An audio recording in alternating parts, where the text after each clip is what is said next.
Hey everybody, how's it going? Ryan here, and welcome back to the channel. Hope you are having a wonderful day. Hope all has been well. You know, it has been quite a while since I've done one of these 5 a.m. morning chore and chat videos, and you know, I gotta say I've missed it quite a bit. And I'm making this video this morning to well, it's kind of a twofold thing. One, to see if I still got it, and two, to talk about something that I've noticed has become a little bit more prominent in the Animal Crossing community, but also is something that people have asked me about just kind of over the last few months. It's something that I've dealt with myself, and it's something you can see we're going to be talking about in the title of this video. And that is primarily involving anxiety. So I know that this is like not your normal Animal Crossing video. If you're new to my channel especially, you know, if you're coming here expecting me to talk about all the new items and stuff like that, that's unfortunately not going to be happening today. Usually in these videos, I give myself free reign to basically talk about whatever it is that I want to while enjoying the wonderful ambiance of 5 a.m. in the background, and this is really bothering me. Otherwise, kick back, relax, and I guess enjoy the talk. So when it comes to Animal Crossing, I do notice that anxiety and Animal Crossing are starting to become kind of one and the same now, as people are slowly starting to stop playing the game. And you know, this isn't to talk about the lack of content for Animal Crossing. This isn't going to be to talk about people wishing that there was more to do, but I know that there are a lot of people who are wanting to come back to the game who are experiencing a little bit of anxiety. I've even seen it on my own live stream chat, people talking about going back to the game and being kind of not necessarily fearful, but, you know, kind of not wanting to talk to their villagers because of the, I guess, backlash of not having talked to them for so long. And another thing with anxiety that I see with this game that a lot of people get is island design anxiety. And that happens a lot because of the ability to go online and see what everyone else is designing and trying to do it yourself and not being able to I guess, formulate what kind of island design you want to have properly to the point of frustration, and then just straight up quitting. And then, of course, I just want to talk about, you know, general anxiety and how my experience with it and how I got over it. So in regards to Animal Crossing, you know, unfortunately, there's really not much that can be done about it. If you're experiencing anxiety when it comes to things like not having talked to your villagers in a while, that's a low battery. I forgot to charge this, apparently. But if you're having anxiety in regards to not talking to your villagers, just know that this game is very friendly to you. You're not going to experience backlash like you would in previous Animal Crossing games, which I know is you know, that's a talking point that a lot of people wish still existed. But if you are one that experiences that, just know that your villagers in this game are very friendly. The only thing they will do is they'll say that they miss you, and that should hopefully kind of wave over you like a big sigh of relief to know that, you know, nothing is actually wrong. Now, in regards to island design anxiety, this has kind of been a topic, and my battery officially died. Let me just grab my Joy-Cons here. I apologize for ruining the I guess, immersion up until that point, but let's pull out the fishing rod here and do some fishing, I guess. If you're dealing with island design anxiety, this is kind of a topic that we've discussed more or less every now and again on this channel. And that is to just understand that while it's nice to kind of compare your islands to other islands as inspiration or for inspiration purposes only, it's never a good thing to base the success of your design against someone else's. Maybe someone else just has more time than you. Maybe they've just been, you know, very artistic for a very, very long time, and this is just something that they can perceive much better than you can. You know, when it comes to stuff like this, sometimes practice makes perfect. Actually, all the time practice makes perfect. And even when it comes to, I guess, like visual, like I don't really know the word. I know what it is, but I can't really think of exactly how to describe it. But the ability to perceive things in a visual space can definitely take some time. And you have to understand that there are some folks who have been doing it. Some have been doing it for a very long time. Others have only been doing it for a short amount of time. And it's important to understand kind of where you are in that spectrum, in that if you haven't been doing this for a while, that it's going to take some time for you to get to that point. But the main reason, like I said before, that I wanted to kind of talk about this was just a general anxiety. What have I done in the past to, I guess, get over general anxiety? what is it important? What do I think about? And all that stuff. So the reason I'm describing it that way, by the way, is because my experience with this is going to differ greatly from yours. While it's nice to have, I would say, a starting point, just understand that the way that I kind of started to cope with it and the methods that I did and the quickness of how I got over it is going to differ very much. So for those that are unaware, I do or have dealt with anxiety a lot in the past before, so much so to the point of it kind of interfering with things like school and my job. And to give you kind of an example of how far it went for things like school, when I was in school, I would kind of do this thing where I would automatically assume that on a test or a piece of homework that I got an F. And I know that seems really strange, but for me it made sense. Back when I was in school, what I said was basically, I'm going to do this test or I'm going to do this homework, and I already know that I failed it. And the reason I would do so is because then when I got the test back and I didn't fail it, it was, a very acceptable C or, heaven forbid, a D. Even with that, I would still view it as being somewhat successful, which is a horrible mindset to have, because the fact that, it's easy to see, even if you've never done that before, or you deal with anxiety, it's easy to see why that's a bad idea. You're setting yourself up for failure by constantly, one, not thinking that you're good enough ever, but two, then you're only going to accept when things are either subpar or just above failure, because after all, getting a 60% on a test is way better than getting a 30% on a test. In addition to that, when I worked at a previous medical office, when I worked in the medical office and patient care and all that stuff is happening 24 hours a day. So it doesn't matter that I worked 8 to 5. Patient care is something that lasts, it goes into the next day and it goes in overnight. And so one thing that anxiety would do to me as well is coming in the next morning and being kind of I guess not necessarily afraid, but very, very wondering, and I guess you can say on some aspect or some capacity afraid of things like voicemails. What was I going to come into? What kind of faxes was I going to come into? What happened overnight while I wasn't working that I now have to deal with the next morning? And this wasn't I'm not talking one patient every now and again. I'm talking I would come in some days and there would be 40 voicemails. Sure, some of them would be no messages, but most of them would be things that I'd have to take care of right then and there. In addition to that, I'd have to get ready to work up a patient who has basically already walked through the door the moment I walked through the door. So, anxiety is definitely something that peeked its ugly head in while I was doing that as well. And as I started to work in that field as well, I started to more or less start trying to figure out ways to cope with that emotion. What can I do in order to prevent myself from feeling this way? Because it was awful. It was a terrible experience. It's an awful feeling to have. And if you've never dealt with anxiety before, I just want to say how lucky you are.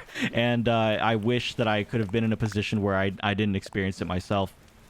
But I know that if you have dealt with this stuff before, you've probably already looked this stuff up. And I'm here to tell you that the stuff that you read online, for the most part, when it comes to this and how to deal with it, for the most part, it's fairly true.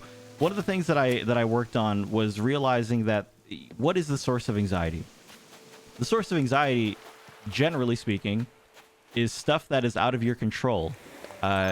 When you are dealing with a situation where you have no idea what the situation is going to hold, let alone how that situation is going to unfold once it starts to happen, that can be very frightening. And the thing that I started to realize more and more and more was that the anxiety is only as strong as you allow it to be, in the notion of how much you understand that life, no matter what you do, is going to just happen around you. And there's that's basically it. That's the beauty of it all, isn't it? The beauty of it all is having it all happen around you, and you just get to kind of live. You get to kind of just be a part of it. And yes, some of those moments can be quite stressful, But if you let anxiety just kind of like take over and be the thing that dictates whether or not you go do something, you might as well do nothing at all. So when it comes to things like, the voicemail situation at work, the more that I started to realize that those voicemails were going to happen anyway, and I was going to have to, it was my job, to deal with it. There was no point, honestly, for me to validate feeling that way. If I come in and there's 50 of them, me being afraid of what they're going to say isn't what, that's not gonna change anything. I still have to do it. And the biggest quote that I would say that has helped me a lot when it comes to this is, oh gosh, what was it? I cannot remember. I feel so bad. But yeah, I think it's not necessarily a quote, but more or less just like,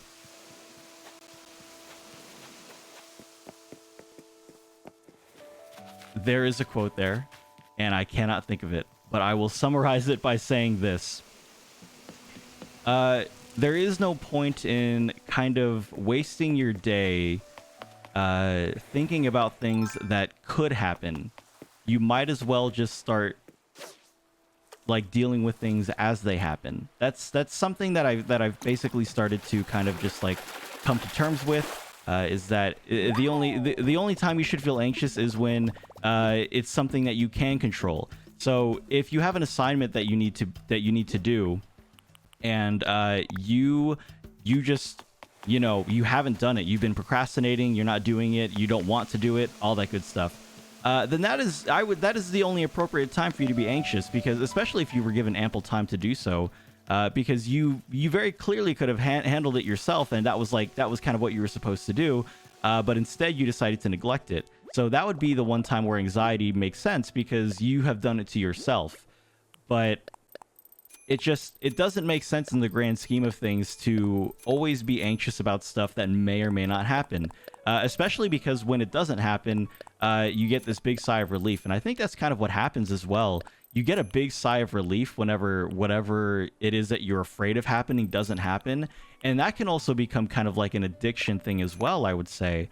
I didn't mean to pull out the addiction word here, but but that feeling, that good feeling, I would say for the most part is an addictive feeling. And it's this weird thing that you do with yourself where as long as you can make yourself feel better, then it's okay. And you kind of start justifying all the stuff that you do, or that I did rather. Not to be assumptive in any capacity here, but yeah. And one thing else, one thing else, one other thing that I wanted to mention more or less was something that I had to learn over time, which is ironic, since that's exactly what I'm about to say, is that when it comes to this stuff, you really have to give it some time. When it comes to dealing with this, it's not going to go away overnight. It's not going to go away in a week. And if it does, that's awesome. That's great for you, and I'm so happy. But, voice crack. But, this is something that's just, for me, very recently started to go away, and that's something that I more or less have been dealing with on a very large basis for the good majority of, I would say, the last 5 or 6 years or so. And if I'm being, I guess, more honest with myself, then I would say 10 years. It hasn't been prominent some years in the last decade, but definitely, like I said, during high school and middle school. But yeah, it was the notion of realizing that the stuff out of my control was not worth being anxious about. So when we bring it back to Animal Crossing and stuff like that, when it comes to island designing, there should be no reason for anxiety. Everyone should just take it at their own pace. When it comes to villager interaction, just know that you have the foresight knowledge to know that your villagers are not going to be upset with you. And I think that's another reason. That's another thing that would help a lot too, is like the wish that you could know the outcome of what's going to happen. Just know that that stuff you can't control, and that's okay. That's okay. And you have to give yourself some credit. You have to give yourself the ability to forgive yourself as well. If the outcome isn't what you expect, and it's not ideal, there's certainly nothing wrong with that. And sometimes it's just not as bad as it seems. But the biggest thing overall, and I want to make sure that I guess I nail this point before I let you guys go here, is that yes, for me, when it came to dealing with this stuff, it was more about realizing that the stuff out of my control is not worth worrying about. The only thing I can control is how I respond to things and how I deal with them. And the more that I'm able to kind of roll with the punches, more or less, the easier it was for me to deal with it myself. And I want to make sure that everybody understands that this isn't necessarily like it. You could classify it as advice, but again, I want everyone to take kind of how this goes with a grain of salt. I'm not doing a very good job at portraying exactly how I'm feeling or what I did in order to do so, because it's something that you kind of have to learn and kind of figure out on your own. Your mental fortitude kind of has to be able to take a beating, and over time you really start to test its limits, especially when you start actively trying to deal with something like this. And it's something that as you keep doing it, it gets easier and easier. And for me, I think that's why it's easy for me to kind of talk about this so nonchalantly, while also not being able to talk about it and we're not really knowing how to articulate properly what it is that I did to do so, because every situation is different. And so when I was, again, rolling with the punches of what I was going through, how I had to structure, again, my mental fortitude to deal with it is going to be different than yours. But the biggest thing that I want people to take away if you are dealing with this is things are going to happen, and things are going to happen that are out of your control. And that is the biggest thing that makes you feel the way that you feel. But at the end of the day, it's the stuff that you control, which should be the only part about it that should make you anxious. The stuff is going to happen no matter what, and if it doesn't happen, then that's totally great. If you're like me in any capacity and you try to chase that feeling of just not feeling anxious by either not doing something or wishing for the worst so that when it wasn't, it could be better, just know that that's not the greatest thing to do, and it's not worth your time, and it's not worth your day to constantly sit there and be stressed out about it. I think anybody would much rather in any position not be stressed out than stressed out. And if it hasn't happened, don't worry about it. Don't wonder about the what ifs of this could happen, that might happen. You're just going to stress yourself out, and it's just going to ruin your day. And it's not worth ruining your day if that thing never happens, because you're going to come home and you're going to breathe a sigh of relief. I almost said blow because this is a blowfish, but it's called a pufferfish. But you're going to come home and at the end of a day, you're going to breathe a sigh of relief that thing didn't happen. But for the whole 8 hours that you were doing it, or however long you were doing it, you were stressed out the whole time. And I think a 5-second sigh of relief is definitely not better or worth it if it means not being able to experience 8 hours of just straight up, not necessarily pure bliss, but the joy of knowing that the day is just going as good as it could or should be. Otherwise, if you've made it up to this point, if you've made it up to the very end, you're gonna have to forgive my lack of proper articulation for this topic. This is a very heavy topic, but I wanted to, again, see if I could still do something like this podcast kind of style Animal Crossing video, which I very much enjoyed, and 2, just more or less give my insights about anxiety for those that have, I guess, been dealing with it themselves. Again, this is a question. This is a topic that I've talked about numerous times on live streams, and I figured I'd go ahead and give my 2 cents on a more kind of evergreen long-form version in the form of an Animal Crossing and Chill video.